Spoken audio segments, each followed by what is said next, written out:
Сәлеметсіздер ме балалар? Бүгін біздің каналымызда математика 1-ші сыныптың 27-ші сабағы. Ұзын, қысқа, кең, тар тақырыбы. Бірінші тапсырма. Мағынасы бойынша қарама-қарсы сөздерді ата. Ауыр, жеңіл, ұзын, қысқа, алыс, жақын, қымбат, арзан, қалың, жұқа, үлкен, кіші, биік, аласа, артық, кем. Ал енді балалар, осы сөздерді суретпен байланыстырып көрейік. Аға үлкен, іні кіші, сөмке ауыр, дәптер жеңіл, шалбар қымбат, шұлық арзан, ағасы биік, інісі аласа. Мінекей балалар, осылай сөздерді қолдансаңдар болады. Сыныпта кімнің бойы сенен биік және сенен аласа екенін айт. Сен оны қалай анықтадың? Бұны балалар сыныпта өздерің анықтайсыңдар. Екінші тапсырма. Заттарды ұзындығы және ені бойынша қалай салыстыруға болады? Геометриялық фигуралар дайында. Оларды беттестіру және қатар қою арқылы салыстыр. Балалар, бізге бұл жерде екі сурет берілген екен. Екеуінде де белдемше бейнеленген. Бірінші суретте оны беттестіріп салыстырған, ал екінші суретте оны қатар қою арқылы салыстырған. Беттестіру деген балалар, бұл жерде үлкен заттың үстіне кіші затты қоямыз, яғни үлкен белдемшенің үстіне кіші белдемшені қойып беттестірген. Сонда біз заттың ұзындығын анықтаймыз. Ал екінші суретте екі белдемшені қатар қойған. Сол кезде бірінші белдемше ұзын екен көрініп тұр, көк белдемше, ал қара белдемше қысқа екені көрініп тұр. Осы арқылы да біз ұзындықты анықтай аламыз. Балалар, бірінші суреттегі беттестіру арқылы біз заттардың ұзындығын және енінде біле аламыз. Өйткені балалар, осы суретке назар аударып қарасаңдар, бізде астындағы қара белдемше үстіндегі көк белдемшеден ұзындығы да үлкен, ені де үлкен екені көрініп тұр. Мінекей балалар, осы беттестіру арқылы біз заттардың ұзындығын және енін біле аламыз. Келесі үшінші тапсырма. Кесінділердің әрбір жұбында неше бөлік барын сана? Бұл кесінділер ұзындығы бойынша бірдей ме? Енді балалар, бұл жерде кесіндіні санайық. Бізде сары кесінді және розовый деп атай берекен. Розовый кесінді берілген екен.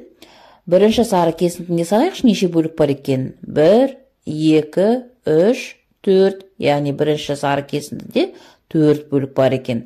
Ал астындағы розовый кесіндіде бізде 4 бөлік бар екен. Қанекей бірге санайық. 1, 2, 3, 4. Бұл жерде балалар, екі кесіндіде де 4 бөліктен бар екен, әрқайсысында. Бірақ үстіндегі сары кесінді астындағы розовый кесіндіден ұзынырақ болып тұр. Яғни бұл артықтау болып тұр. Астында екінші суретке қарайық. Бізге жасыл кесінді және қоңыр кесінді берілген екен. Жасыл кесінді бізде 2 бөлік, ал қоңыр кесінді бізде ол да 2 бөлік екен. Бұл жерде балалар, екі кесінді де 2 бөліктен тұрады екен. Жасыл да 2 бөліктен, қоңыр кесінді де 2 бөліктен тұрады. Бірақ балалар, жасыл кесінді ұзынырақ астындағы қоңыр кесіндіден. Енді балалар, үшінші суретке назар аударайық. Бізге бұл жерде екі кесінді берілген екен. Екі кесіндіні де санап алайық. Бізде ақшыл көк кесінді берілген және көк кесінді берілген. Үстіндегі ақшыл көк кесінді бізде 3 бөліктен тұрады және төмендегі қанық көк түстегі кесінді бұл да 3 бөліктен тұрады екен. Бұл жерде әр кесінді 3 бөліктен тұрғанмен үстіндегі ақшыл көк кесінді ұзынырақ болып тұр астындағы қанық көк кесіндіден. Енді балалар, осы 3 суретті бірге салыстырайық, әрқайсының өзінің жұбымен. Бірінші суреттегі сары кесінді астындағы өзінің жұбы розовый кесіндімен салыстырсақ, бұл жерде сары кесінді ұзынырақ болып тұр. Екінші суретті салыстырайық, жасыл кесінді мен қоңыр кесіндіні. Бұл жерде жасыл кесінді ұзынырақ болып тұр астындағы қоңыр кесіндіден.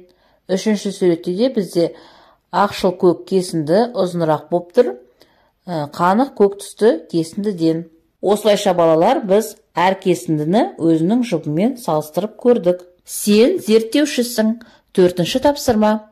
Берілген фигуралардан аппликация жаса. Әр түрінен неше фигура пайдаланғаныңды сана.